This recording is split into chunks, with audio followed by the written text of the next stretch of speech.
Bom dia a todos e a todas. Muito feliz em ter vocês aqui.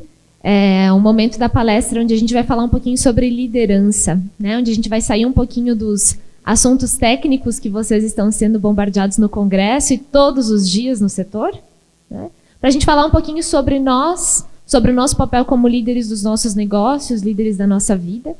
E o título da nossa palestra é Do Porto Seguro ao Mar Aberto, a decisão de liderar. E já aí de cara, eu já entro num conceito que é algo que eu acredito muito sobre liderança. De que liderar é uma decisão. Eu tenho 29 anos, sou de Chapecó, como ele me apresentou. Minha família tem 2 empresas lá na cidade já há muitos anos, mas eu sempre me envolvi e desenvolvi o meu interesse pela liderança, me envolvendo com atividades voluntárias. Então foi através da prática que eu fui buscar o conceito. Pratiquei em várias instituições, e aí eu pensei assim, opa, quero estudar isso que eu estou fazendo sem saber o que eu estou fazendo. E aí comecei a me envolver em vários estudos. Em 2014, morei na China por um período, onde também me envolvi, estudei e ministrei aulas sobre esse tema. E aí quando eu voltei, eu disse assim, não, agora eu quero colocar num método, né? Tudo isso que eu pratiquei, tudo isso que eu estudei, para que a gente possa desenvolver isso país afora. E aí o meu contato com o SINDAG, então, ele se dá através da Academia dos Líderes da Aviação Agrícola. Tem vários participantes aqui que fizeram, os acadêmicos. E esse evento ele acontece todos os anos, é promovido pelo SINDAG. E nos 2 últimos anos, então, foi a minha empresa que fez a criação do conteúdo e que coordenou a parte do conteúdo da academia. Então eu quero conversar um pouquinho com vocês sobre isso aqui, ó. A decisão de liderar. Quando a gente fala sobre decisão ou sobre liderança, qual que é a imagem daquele líder que a gente tem, de repente, um líder de 20 anos atrás? Como é que se identificava quem que era o líder de uma empresa? Quando você chegava lá no negócio, como que você sabia onde é que está o chefe, né? Onde é que está o líder? A gente identificava isso por posição. Aqui tem a imagem do crachá, né? Então eu quero saber quem que é o líder, eu quero ver quem está com o crachá escrito chefe, né? Ou aquele que tem a caminhonete, né? Às vezes acontece isso aí, ó, chegou o carrão do chefe, todo mundo começa a trabalhar. Ligeiro, rápido, direito. Chega aquele movimento, dá os... Dentro da empresa, todo mundo vai fazer o que tem que fazer, né? E essa posição, ela também, às vezes, era colocada e era vendida para as pessoas como liderança. Ah, você quer ser um líder de uma empresa? Para ter um crachá de líder, para ter uma vaga de estacionamento privativa, para ter uma cadeira de rodinha, né? Para ter essa posição, para ter esse prestígio. Mas quando a gente chega na posição de liderança, a gente percebe que, na verdade, pouco tem a ver com isso. O líder é aquele que mais trabalha, né? Então, o estagiário leva a fama de ser aquele que é escravizado, mas, na verdade, mesmo lá no fim das contas, aquele que fica das 6 da manhã às 9 da noite, 10 da noite do negócio, é o líder.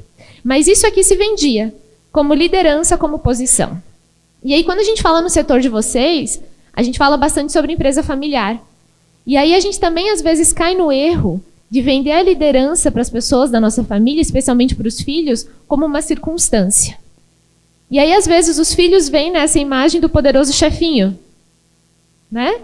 Ah, então eu sou o líder porque pela circunstância de ser filho ou filha. Só que essa circunstância aqui, ela também não determina se a pessoa é líder ou não. Na verdade, a liderança ela está determinada com um único e exclusivo conceito, que é o conceito de decidir. Olhem essa imagem aqui. Você tem a opção de exercer qualquer papel na empresa. E você tem a opção de decidir ser líder. Liderar é uma decisão. E como toda decisão, ela vem junto com os nossos conceitos teóricos, com os nossos sentimentos e com ônus e bônus. É assim que funciona. Para a gente falar um pouquinho sobre decisão, eu quero trazer 2 conceitos de sentimentos e de situações que muitas vezes a gente atrela às nossas emoções e que, na verdade, não são emoções, são decisões. Eu falava sobre isso com o pessoal da segunda academia há 30 dias atrás. Vamos falar sobre amor, por exemplo. Amor não é sentimento. Amor é decisão. Porque se eu vinculo o amor com o sentimento, quando eu quero mandar tudo a merda, eu levo o meu sentimento a tomar minha decisão? E aí eu deixo de amar? Amor é decisão. Liderança é decisão. Perdão. Outro exemplo, perdão. Alguém fez alguma coisa para mim e aquilo eu levo remorso, sinto tristeza, não quero mais passar por essa situação, não quero mais falar com a pessoa. Ah, por que você está assim? Por que você tem esse remorso? Ah, porque eu sinto mágoa, né? E aí eu não sinto que está na hora de perdoar. Mentira. Porque perdão também é uma decisão. Só que o problema é que nós estamos cada vez mais inseguros para tomar decisões. Cada vez mais inseguros para tomar decisões. Isso porque hoje a gente tem muito mais informação na hora de tomar decisão. E talvez muito mais consciência das consequências que essas decisões vão trazer. Mas não é porque essa insegurança está maior que a gente vai deixar de enxergar a liderança como uma decisão. Como uma decisão. Faz sentido até aqui? Tudo bem? Quem aqui exerce a função de líder hoje? Para eu entender. Levanta a mão aí. Uhum. Quem gostaria de ser líder? Em alguma situação? Ou que gosta dos líderes aí? Quem gosta da posição onde está? Gosta? Ótimo. Vou usar os exemplos de vocês então hoje. Mas para começar, eu quero convidar vocês para a gente fazer uma jornada. Essa jornada ela aconteceu há 105 anos atrás. E ela foi protagonizada por um irlandês. Esse estudo de caso que eu vou passar para vocês, ele é um estudo de caso muito usado nas escolas de liderança norte-americanas dos Estados Unidos. E é uma história real, então, que aconteceu há 105 anos, e eu quero compartilhar com vocês para a gente entrar no ritmo do Porto Seguro ao Mar Aberto. É uma história que eu vou contar para vocês, tá? Então, nessa história, eu vou usar o apoio aqui da tribuna, e eu peço que vocês acompanhem a figura desse líder sobre o qual eu vou contar essa história. E que vocês vão tentando perceber o que tem nessa história que não é dito, mas que existe. O líder é aquele que ele ouve o inaudível. O que é isso?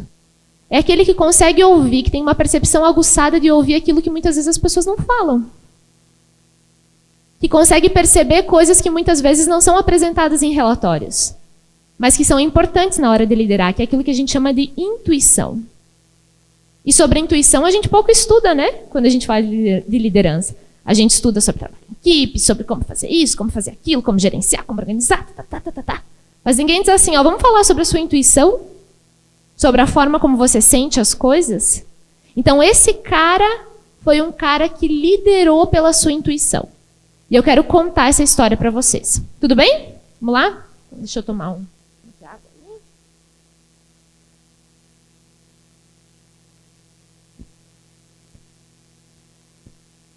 Então, vamos lá. O nome dessa expedição, ela se chama, e ficou intitulada como isso ao longo da história, a Expedição Imperial Transantártica. A porta do escritório de Sir James Caird fechou-se logo após a entrada daquela figura de ombros largos, queixo forte e voz grossa, que estava ali para pedir ajuda financeira para uma expedição. Trata-se de Sir Ernest Henry Shackleton. Ernest começou a sua vida como homem do mar aos 16 anos, quando ingressou na marinha e gradativamente era promovido. A era das grandes e épicas expedições estava chegando ao fim. Todos os continentes já haviam sido explorados, e a essa altura Shackleton já estava idealizando uma mais complexa aventura na Antártida.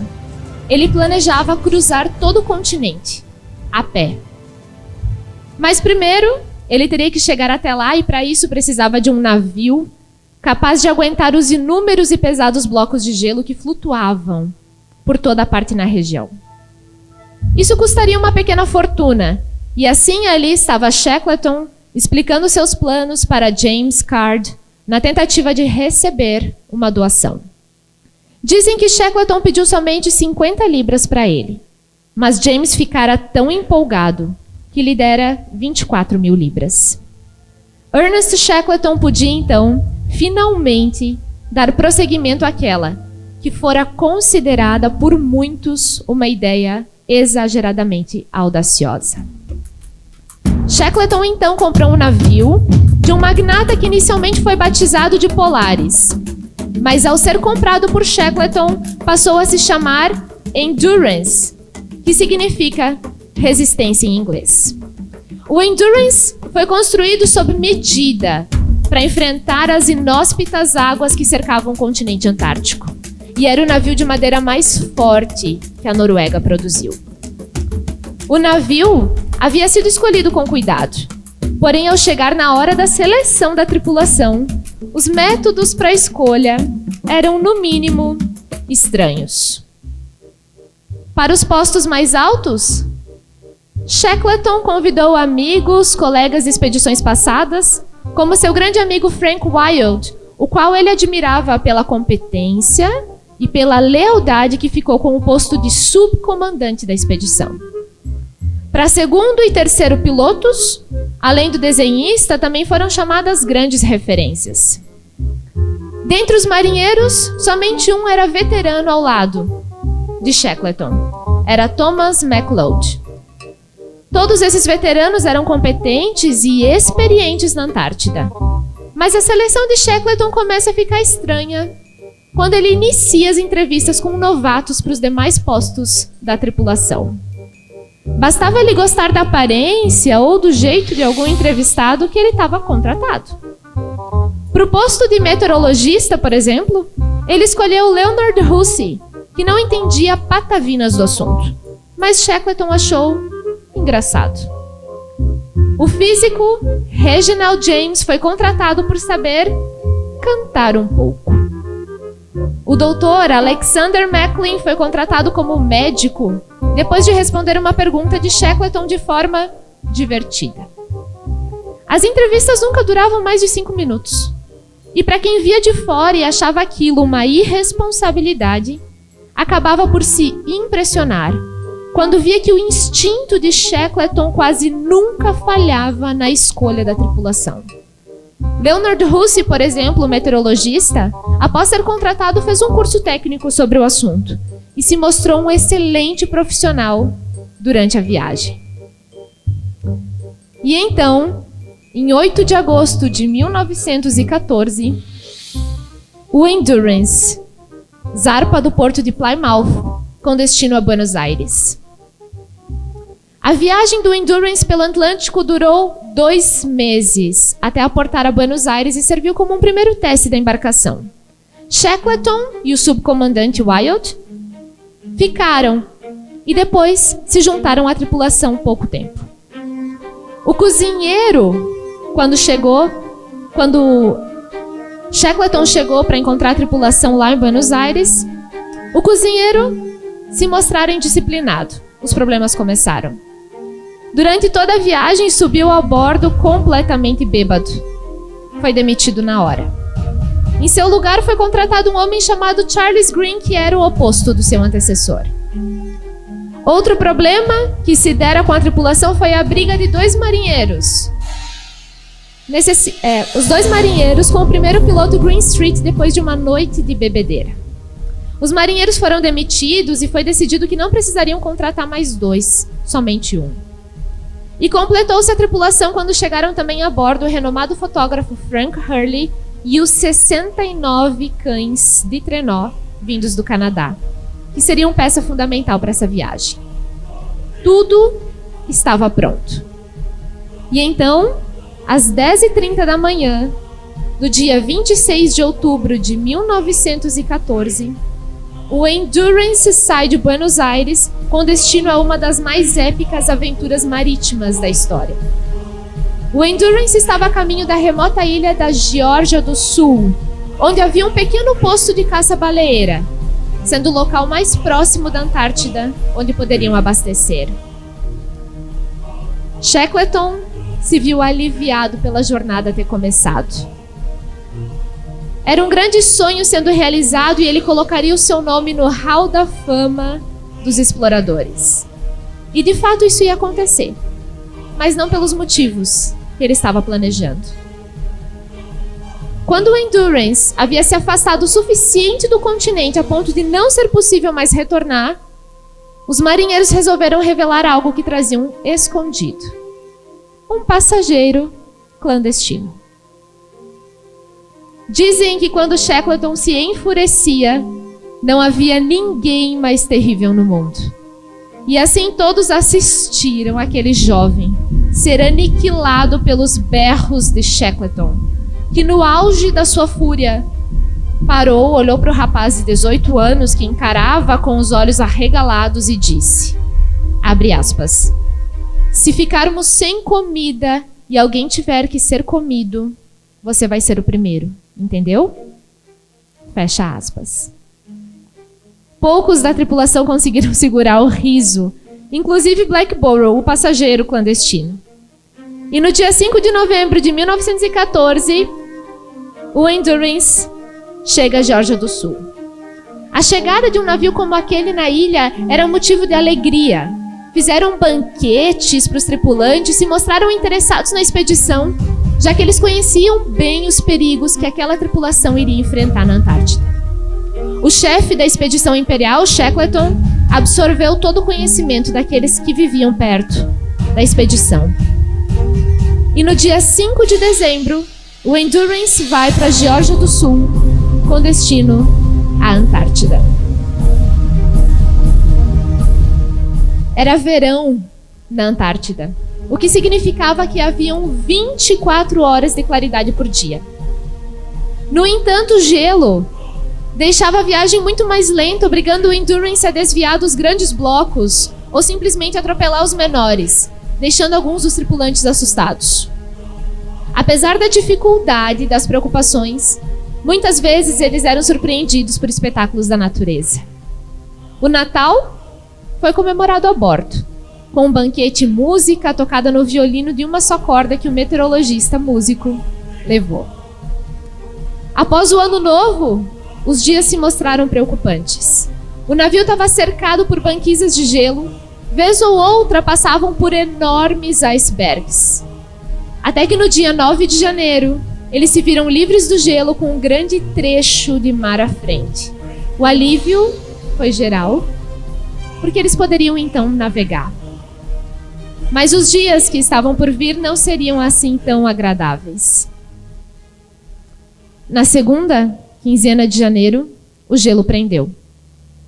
A tripulação passou a trabalhar em turnos para tentar quebrar o gelo e liberar o navio. Até mesmo o frágil cozinheiro participou da empreitada. Mas o enorme esforço humano se mostrou inútil. O Endurance estava preso em uma gigantesca camada de gelo. Então Shackleton percebeu que não teria como libertar o navio. Ordenou que se apagassem as caldeiras e que parassem os turnos de quebra de gelo, mantendo somente turnos de sentinelas para alertar a tripulação se tivesse algum risco ou se o gelo se abrisse. E quando o sol se pôs pela primeira vez, desde que partiram da Geórgia do Sul, eles perceberam que a maior preocupação de todas se tornara realidade. Teriam que passar o inverno antártico a bordo de um navio, à deriva, preso em um bloco de gelo que se perdia de vista.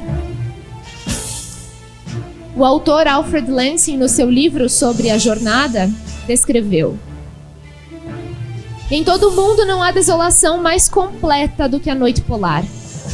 É uma volta à idade do gelo, sem calor, sem vida, sem movimento. Só quem já passou por isso pode avaliar plenamente o que significa ficar sem o sol semanas a fio. Poucos homens desacostumados são capazes de combater os efeitos dessa provação, e ela já levou muitas pessoas à loucura. Shackleton então decidiu que não poderia passar a rotina no Endurance. Quis manter todos ocupados. Nos poucos dias que restavam de claridade, eles aproveitaram para caçar focas e estocar a maior quantidade de carne e gordura. Os cães foram movidos para a banquisa do gelo, onde ganharam iglus para se alojarem e assim liberar espaço no convés do Endurance, que naquele momento já parecia mais uma estação. Com o passar de abril, dificilmente ainda se achava algum animal para caçar e a luz era cada vez mais rara, até que em maio começou a noite polar. Apesar do clima propício à melancolia, os homens fizeram de tudo para se manter ocupados, felizes, alegres. Eles cantavam, jogavam e até mesmo uma corrida de trenós foi organizada com os cães. Uma grande festa foi realizada para comemorar o solstício de inverno, com direito até um palco improvisado, cantoria, teatro. Todo o empenho da tripulação estava funcionando. Metade do inverno já tinha passado. E toda essa rotina ajudava a esquecer que faziam 25 graus negativos lá fora. Apesar de eles conseguirem se manter com a moral relativamente boa, era durante a noite que as suas cabeças às vezes se enchiam com preocupações. Alguma semelhança aos líderes daqui? Tendo como trilha sonora os aterrorizantes sons do navio sendo comprimidos pelo gelo. O mês de setembro não foi muito melhor. A moral começava a se abalar. Já haviam meses que não comiam carne fresca e não havia nenhum sinal de animais para caçar. O desolamento era grande. No entanto, a claridade já representava 10 horas diárias e a temperatura aumentava gradativamente, chegando a 17 graus negativos, o que para aqueles homens era praticamente um dia de praia. Não demorou para que surgissem pinguins, focas, que foram caçados e completamente aproveitados. Mas o início de outubro foi marcado por mais um ataque ao Endurance, que quebrou os equipamentos e empenou diversas estruturas do navio. Ele já havia resistido aos ataques como nenhum outro navio resistiria, mas não podiam esperar que ele aguentasse para sempre. No dia 16, então, Shackleton decide que era hora de ligar as caldeiras e tentar abrir o caminho no gelo. Até que no dia 24, a maior onda de pressão atacou o navio, fazendo a água invadir a embarcação. As caldeiras foram novamente acesas e a tripulação começou a se revezar em turnos para bombear para fora a água que entrava no navio. As bombas pararam de funcionar quando suas tubulações congelaram, o que gerou um trabalho sem fim da tripulação para salvar o navio. Os homens se arrastavam para sua cama quando terminavam seus turnos para descansar por alguns minutos. Para se prevenir, então, Shackleton ordenou que os barcos salva-vidas fossem baixados junto com todos os equipamentos e mantimentos. Os homens não conseguiam mais bombear a água para fora do navio e várias vigas começaram a se partir com a pressão.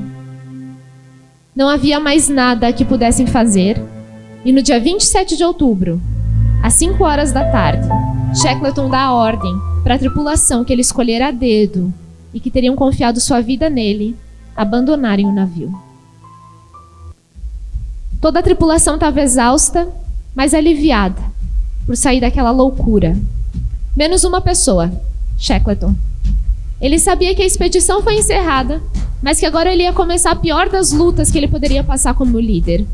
A luta da sobrevivência da sua tripulação. Eles ergueram um acampamento que eles chamaram de acampamento oceânico.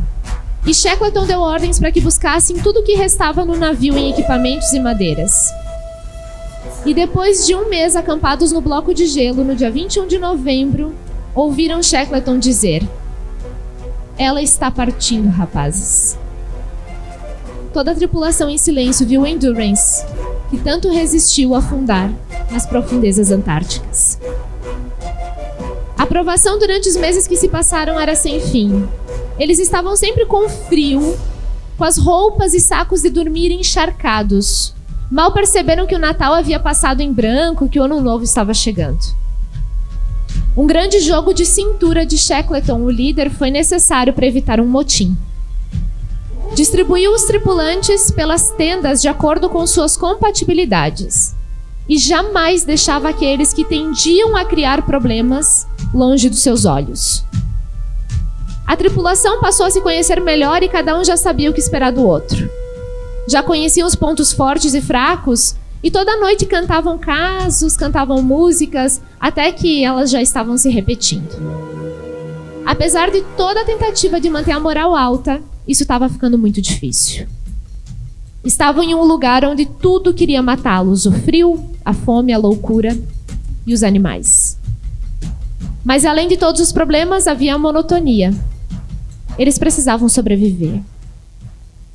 E no final de janeiro de 1916, os ânimos se acaloraram, quando começou a rodar o boato de que Shackleton iria abater os cães para diminuir o consumo dos alimentos. Shackleton então finalmente confirmou o boato, que os cães fossem abatidos à ordem, marcando aquele como talvez um dos dias mais tristes daqueles meses. A maioria dos homens registrou sua revolta em seus diários. Tinham criado muita estima pelos animais. Mas no fundo todos sabiam que não poderiam alimentar os cães por muito mais tempo. Eles foram abatidos um a um. A carne dos cães foi servida, o que apesar de tudo, agradou os homens comer algo que não tinha gosto de peixe. O piloto escreveu em seu diário: dia após dia, com muito ou pouco, tentamos aliviar a monotonia. Damos várias voltas correndo em torno da banquisa, fazendo exercícios, mas ninguém pode ir muito longe porque, para todos os efeitos, nós estamos numa ilha. Não há praticamente nada de novo para ler ou para falar, todos os assuntos já estão se repetindo. Nunca pensei qual é o dia da semana, menos quando é domingo, porque nos domingos comemos fígado de pinguim com bacon no desjejum, e é a melhor refeição da semana. Mas logo eu não vou mais saber quando é domingo porque o bacon está acabando. O gelo em volta de nós está mais ou menos igual como estava nos últimos 5 meses. E as temperaturas mais baixas. Os trechos do mar aberto ficam cobertos de gelo que nem serve para andar e nem dá passagem para os barcos. A minha opinião é de que as chances de chegar à ilha são de mais ou menos 1 em 10. E assim, no início de abril, a banquisa em que estavam começou a se partir. Não havia mais nada que Shackleton podia fazer, mas ele notou que havia um pouco de água para navegar. Era arriscado, mas continuar na banquisa era a morte certa. Então os 3 barcos foram colocados na água em um pouco tempo. Todos já estavam embarcados e remando apressadamente para se afastar do gelo. Após 4 meses no gelo, a tripulação finalmente estava navegando, novamente, nos botes salva-vidas. Eles precisavam evitar ao máximo o choque com pedaços de gelo e vez ou outra se assustavam com o barulho da batida. Foram vários dias de esperança misturada com desespero. Continuaram navegando na expectativa de alcançar a terra firme. Até que em uma noite desesperadora, embarcados há 48 horas sem beber água, todos com aparência horrível e desesperançosa viram seus peitos se encherem de força, quando os primeiros raios de luz surgiram no horizonte. Num silêncio apreensivo, todos viram surgir os rochedos da ilha Elephant. Pela primeira vez, em mais de 1 ano e meio, eles chegam em terra firme. A essa altura, os pés do jovem clandestino cozinheiro Blackborough já estavam pretos. E muitos diziam que ele já tinha os perdido. E Shackleton, como líder, tentava animá-lo, dizendo que ninguém nunca havia pisado na ilha Elephant e que ele seria o primeiro a descer e se tornaria o primeiro homem da história a andar na ilha. Era uma ilha isolada, gelada, inóspita, com ventos fortíssimos e um mar muito agitado. Estava longe de ser a salvação. Nos dias que passaram, Shackleton discutiu ideias, elaborou planos, até que tornou pública sua decisão. Ele e mais 5 homens iriam embarcar em outro bote e tentar chegar até a ilha da Geórgia do Sul. A viagem ela era quase suicida, já que navegar num barco por aquele, num mar revolto com blocos de gelo era loucura. Mas era a única opção de sobrevivência, já que a missão já tinha terminado. 2 semanas haviam se passado e eles agora só se preocupavam em tentar avistar terra. E avistaram. Era a ilha de Geórgia do Sul. Eles não sabiam se eles ficavam eufóricos de alegria ou preocupados com a tormenta das águas. Estavam em uma parte da ilha em que era quase impossível chegar ao outro lado. O mar e o vento não deixavam. O barco foi atingido por vagas até que o quebraram. A água entrava por diversos pontos. E às 17 horas de maio de 16, contra todas as possibilidades, eles pisaram em terra. Estavam tão cansados que não conseguiram nem ficar eufóricos, só deram um aperto de mão. Eles haviam chegado à ilha. mas estavam longe de estar seguros. Então Shackleton decide que eles iam atravessar a ilha a pé. Havia um motivo para ninguém nunca ter feito isso. Era impossível. Altos picos, gelos, pedras afiadas eram um impedimento.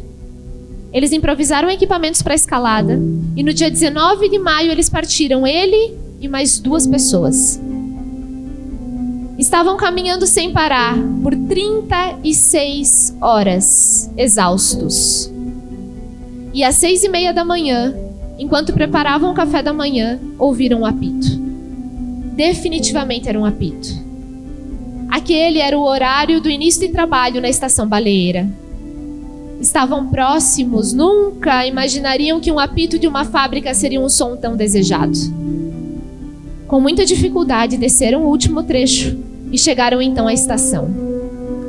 E depois de quase 2 anos, naquele 20 de maio de 1916, eles estavam diante de traços da civilização.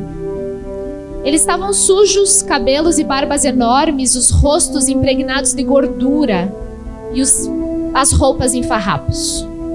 Aquela cena chamou a atenção dos trabalhadores. Como e de onde haviam surgido aqueles homens, aquelas estranhas figuras? Quando Shackleton se apresentou ao gerente da estação, todos arregalaram os olhos como se olhassem para fantasmas. E ele disse: "Não tenho qualquer dúvida de que a providência divina me guiou.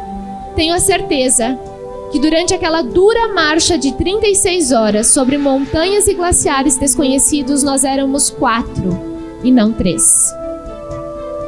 Os 3 homens tomaram banho, se barbearam, cortaram os cabelos, mal se reconheciam. E em 21 de maio, resgataram os primeiros 6 homens. E quando estavam finalmente bem alimentados e descansados, foram resgatar os demais. Foram 3 tentativas até chegar lá, com o navio uruguaio, chileno e inglês. E foi com o navio chileno que no dia 25 de agosto, finalmente, eles conseguem chegar à Ilha Elephant. Depois de 2 anos, Shackleton consegue levar toda a tripulação do Endurance viva para casa. Shackleton e seus homens passaram por provações que poucas pessoas nesse mundo podem imaginar. E ninguém consegue entender como eles ficaram vivos. Uma homenagem a ele foi feita, o comparando com outros exploradores com as seguintes palavras: para a liderança científica, o melhor é Scott. Para viajar depressa e com eficiência, Amundsen. Mas quando você está numa situação perdida, quando parece que não há mais saída, ponha-se de joelhos e peça a Deus que o seu chefe seja Shackleton. Conheciam essa história? Não? Esse é um dos cases mais usados pelas escolas norte-americanas sobre liderança. Dá para fazer alguma relação com a decisão de liderar? No caso de Shackleton? Um dos tripulantes dele uma vez disse que um homem de Shackleton será sempre um homem de Shackleton. Eu achei essas melhores da definição de liderança. Imaginem vocês, alguém um dia olhar e dizer assim, um homem, né, um funcionário, um liderado da Ana vai ser sempre um liderado da Ana. Não importa o que a Ana sugira, não importa o que ela faça, não importa o que ela peça, eu estou com você até o fim.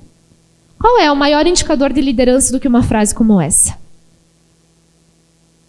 Na história de Shackleton, a gente pode ver várias qualidades de um líder mesmo, não da posição e nem da circunstância. Mas entre elas eu destaco algumas: a ética, a lealdade, a disciplina, o desprendimento, a coragem, o otimismo, a esperança e a camaradagem com as pessoas sobre as quais ele liderava.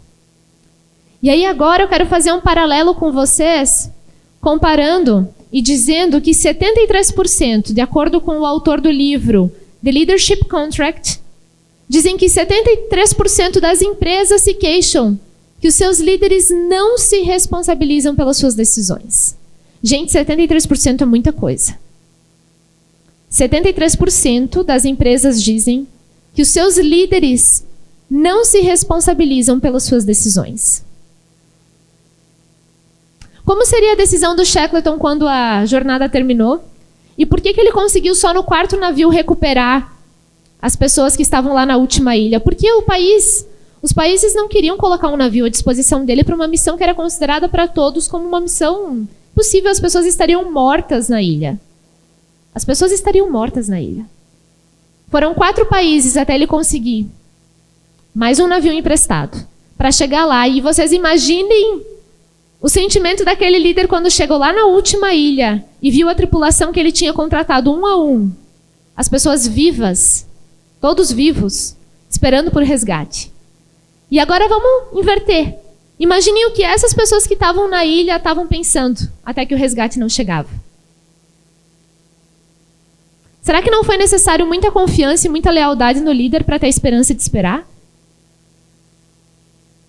E é aquilo que a gente se pergunta hoje como liderança. Que tipo de esperança a gente tem dado para as pessoas da nossa equipe? Que tipo de sentimento a gente tem gerado para as pessoas sobre as quais a gente lidera? O que elas esperam em você? O que elas esperam? O líder paga um alto preço pela sua liderança, a solidão. E talvez seja esse o ponto que mais esteja linkado com a nossa capacidade de decidir. Um líder paga o preço da solidão porque vão ter momentos onde é só você, na tua solidão. Naquele momento onde você tem que tomar a decisão difícil, como dar a ordem para bater os 69 cães de estimação, é que você vai mostrar a tua decisão. E aí eu quero fazer um paralelo com vocês agora sobre como que é essa nossa jornada como líderes, então. E eu chamo essa jornada como uma jornada que sai do porto seguro e vai para o mar aberto. Para mim, isso é liderança. Qual é a primeira coisa que a gente tem que fazer quando a gente quer enfrentar uma jornada do porto seguro ao mar aberto para liderar? Vamos comparando com o caso do Shackleton. A primeira coisa é que eu preciso conhecer o meu barco. E eu preciso conhecer o meu porto seguro. Quem que é o barco de um líder? Quem é o barco do líder? Alguém arrisca? Hã? Ele mesmo. Ele mesmo. Você conhece o teu barco como líder? Você sabe o que vai acontecer se o gelo começar a apertar? Você sabe como você reage às suas emoções que muitas vezes te impedem de tomar uma decisão livre emocionalmente? Quando a gente fala sobre liderança, e quem participou das academias sabe que eu falo muito sobre isso, que um dos principais paradigmas de um líder é a forma como ele gerencia a sua emoção. Todo o resto são técnicas. E são técnicas que são importantes para liderar? Claro que sim. Um líder precisa gerenciar o seu tempo. Um líder precisa criar relacionamentos saudáveis, precisa saber dar um feedback, precisa saber perguntar, precisa saber delegar. Isso já é muito difícil a gente desenvolver e é importante. Mas o ponto principal é como esse cara resolve a emoção que se cria dentro dele a todo tempo. E como a gente é acostumado a comprar emoções que nos são vendidas e que vão nos fazer mal. Imaginem vocês chegando num supermercado e vendo uma banca cheia de fruta, cheia de maçã. E aí lá no meio tem 2 ou 3 maçãs bem podres, que o pessoal deixou ali junto com todas as frutas boas. Você por acaso vai pegar a maçã podre? Vai escolher a maçã podre para levar para casa? Não. Mas é isso que você faz com a tua emoção. Muitas vezes num dia nós somos colocados a diversas emoções à disposição para a gente comprar como líderes. E a gente vai lá e escolhe qual para levar à noite para casa quando a gente coloca a cabeça no travesseiro? A podre. A gente escolhe qual emoção para ficar lembrando e costurando e costurando e costurando? A maçã podre. E tudo isso, toda essa habilidade envolve em conhecer o seu barco e o seu porto seguro. O líder também tem o seu porto seguro, não tem? Aquilo que ele faz bem, aquilo que ele se sente confortável em fazer, as pessoas que são o porto seguro dele. Não tem os aliados, aqueles que trazem confiança, aqueles que quando a gente não sabe o que fazer, a gente vai pedir uma instrução, uma opinião, uma dica. Se não tem, é importante construir. E vão ter momentos onde esse porto seguro vai ser importante para a gente voltar. Porque a jornada ela é um ir e um voltar. Eu vou para o mar aberto e frequentemente eu tenho que recalcular minha rota. E quando eu recalculo a minha rota, eu vou aonde fazer isso? No meu porto seguro. O que eu vejo muitas vezes é líderes tentando se tornar cópias de outros líderes. E aí esse também não é o caminho do desenvolvimento. Quando você tem uma referência de liderança, e eu acredito que todos aqui tenham, uma pessoa em que se admira e que essa pessoa é referência de liderança para você, você tem que olhar isso como referência, mas jamais querer comparar o seu talento, a sua aptidão, ou aquilo que você tem em você para se tornar aquela pessoa. Porque mesmo que você se esforce muito, muito, você seja muito bom, tu vai se tornar a melhor cópia daquela pessoa. E com certeza, as circunstâncias que vão ser apresentadas para você não vão ser as mesmas que aquela pessoa vive. E aí a receita não vai funcionar. Pode funcionar num momento próspero, numa decisão fácil, numa condição boa, mas numa condição um pouco mais complicada, já não vai funcionar.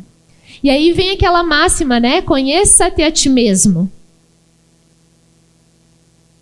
E maturidade não tem nada a ver com tempo de vida. Eu posso me conhecer muito bem aos 22 anos, por exemplo. E eu posso ter 75 anos e não ter tido ainda a coragem ou a ousadia de olhar como eu reajo às minhas emoções.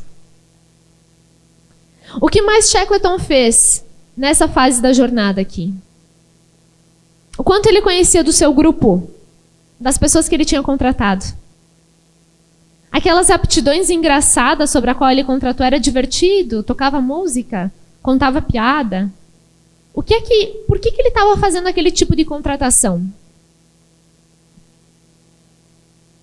Porque ele sabia que o campo emocional numa jornada como aquela ia ser imprescindível. E foi, né? Foi o que salvou, que trouxe sobrevivência para aqueles homens. Agora, se ele não conhece a jornada sobre a qual ele vai navegar, ele não sabe quais as pessoas ele vai recrutar. E aí ele recruta, e quando o desafio da jornada se apresenta, aquilo que ele recrutou não serve.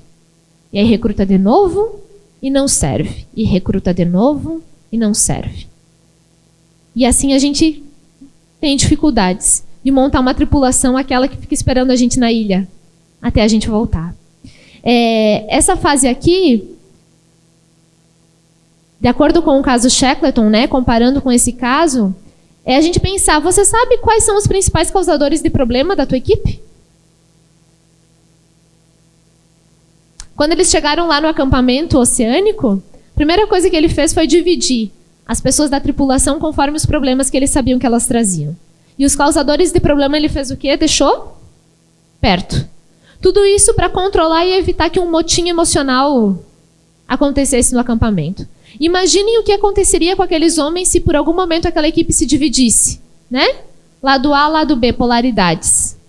Ou o que poderia acontecer se as pessoas que mais causavam problemas ele não tivesse perto para cada detalhe que aquela pessoa falasse ou fizesse que saísse de desacordo na energia que ele queria que fosse criada, ele não pudesse repreender naquele momento. Sabe por que eles estão recrutados com você? Você sabe por que as pessoas que trabalham com você foram recrutadas por você? O porquê? São comparativos da liderança que a gente pode fazer com esse caso. E aí, quando a gente fala da jornada, existe um momento que a gente larga o porto seguro e vai para o mar aberto, que é a decisão, né? Lá a decisão de liderar. Então, eu decido sair do meu porto seguro agora e decido liderar. E aí, o que acontece nessa jornada da liderança enquanto eu estou navegando? Acontece tudo, né? O bom, o ruim, tudo que pode acontecer no momento que eu estou liderando. Mas o que é importante aqui, nesse ponto? No caso do Shackleton, o desafio dele no navegar é que a rotina não fosse um problema. E no caso da tua empresa, ela é um problema? A rotina e a monotonia de processos tem sido ou tem se falado mais alto do que a inspiração do negócio? Isso é comum quando a gente fala de negócios que perduram há mais tempo, né? Como foi falado aí na minha apresentação, lá em Chapecó, eu trabalho numa empresa que está fazendo 40 anos. Fazem 12 anos que eu estou lá. E como é difícil a gente equilibrar essa rotina com a inspiração do porquê as coisas acontecem. E de quem que parte essa responsabilidade, né? Nós, líderes, nós estamos vivendo na rotina de todos os dias do fazer, do fazer, do fazer, do fazer, do fazer, do fazer. No caso deles, foi essa transformação da rotina que fez com que a expedição tivesse o sucesso, né? A capacidade de sentir quando a rotina ia atrapalhar e mudar. A capacidade de sentir quando a rotina vai trazer problema e virar o jogo. A possibilidade de usar a criatividade daquelas pessoas que estavam ali para tirar a rotina entre eles. E aquilo dava carga nova, né? Dava carga nova, energia vital. Mais energia, mais energia, mais energia. Mas o que era comum entre todas aquelas pessoas que estavam ali naquele caso? Eles sabiam qual que era a missão do navio? Quem acompanhou a história? Sabiam? O que eles iam fazer? Por que eles foram recrutados? Eles iam cruzar a Antártida a pé. Isso estava claro para eles.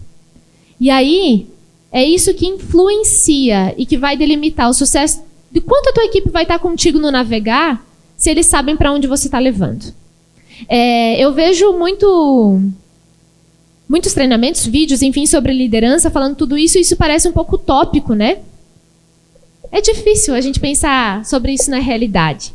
Mas existe uma ferramenta que ajuda a gente a colocar isso aqui dentro do nosso conceito prático. Eu tenho empresa também, estou lá no dia a dia em 2 empresas e nunca vou abandonar o dia a dia das empresas só para dar treinamento. Porque eu digo para as pessoas, eu quero continuar sentindo na pele o que é as dificuldades e a dor de liderar todos os dias um negócio e uma equipe. E de no final do mês ter que trazer lucro. Porque você sair desse conceito e ficar só no conceito utópico daquilo que muitas vezes se vende como liderança seria mais fácil. Mas ninguém está aqui para vender receita de bolo que não funciona. Ninguém está aqui para fazer isso. E tem uma ferramenta chamada Golden Circle. Ontem no encontro dos acadêmicos eu consegui falar um pouquinho sobre isso. E eu quero ir mais a fundo agora. Essa ferramenta aqui ela foi criada por Simon Sinek. Talvez alguns aqui já a viram. E o Golden Circle é aquilo de uma maneira muito simples, um diagrama muito simples que consegue nos trazer e nos reconectar com o nosso propósito na hora de liderar. Esse diagrama ele fala basicamente que 100% das pessoas, todas as pessoas, sabem o que elas fazem. What? O que você faz? Eu faço isso, isso e isso. Muito fácil de responder. Algumas pessoas sabem como elas fazem o que elas fazem. How? Como você faz? Como você tem uma empresa há 30 anos no ramo da aviação agrícola? Porque eu prezo por isso, prezo por aquilo, faço isso, faço aquilo, cuido dos processos, recruto pessoas assim, tenho conta. Como que a tua empresa consegue estar no mercado ativa há 40 anos? Nós temos um rígido controle financeiro, os nossos valores são esses, papapá, papapá, papapá. Aquilo que é como você faz o que você faz. Nesse estágio, já algumas pessoas sabem, algumas não chegam aí. E aí tem um terceiro estágio, que é o mais importante de todos, que é quando a gente chega aqui no miolo da questão e a gente consegue responder. Por que você faz o que você faz? E é só respondendo essa simples pergunta que vai fazer você, líder, se conectar com o teu propósito. Que vai fazer você, líder, se conectar do porquê eu estou colocando esse navio no mar aberto. E que vai fazer com que as pessoas da tua equipe naveguem contigo sabendo por onde vocês estão levando elas. É respondendo a essa pergunta. É simples, né? Mas a gente faz? Geralmente não faz. Vamos ver 2 exemplos de como funciona a atuação desse Golden Circle? Eu vou pegar 2 líderes da humanidade. 2 líderes que todos conhecem e que foram grandes referências na área em que atuaram. Vamos pegar Hitler e vamos pegar Jesus Cristo. O que eles faziam? Mobilizavam centenas, milhares de pessoas por aquilo que eles acreditavam, certo? O que eles faziam? A mesma coisa. Eles mobilizavam as pessoas. Como eles faziam isso? Com grandes discursos, com a habilidade da comunicação, da argumentação, levando milhares de pessoas para ouvirem, montando estratégias de persuasão. É assim que eles mobilizavam as pessoas. Com metáforas, com discursos de inspiração, com discurso que levasse as pessoas a enxergarem aquela situação lá na vida deles. Eles colocavam a situação e faziam a pessoa conectar com a prática da vida de cada um. É assim que eles faziam, esse era o como. E por que eles faziam? É no porquê que a gente diferencia os dois propósitos, né? Um, liderança por ódio, o outro, liderança por amor.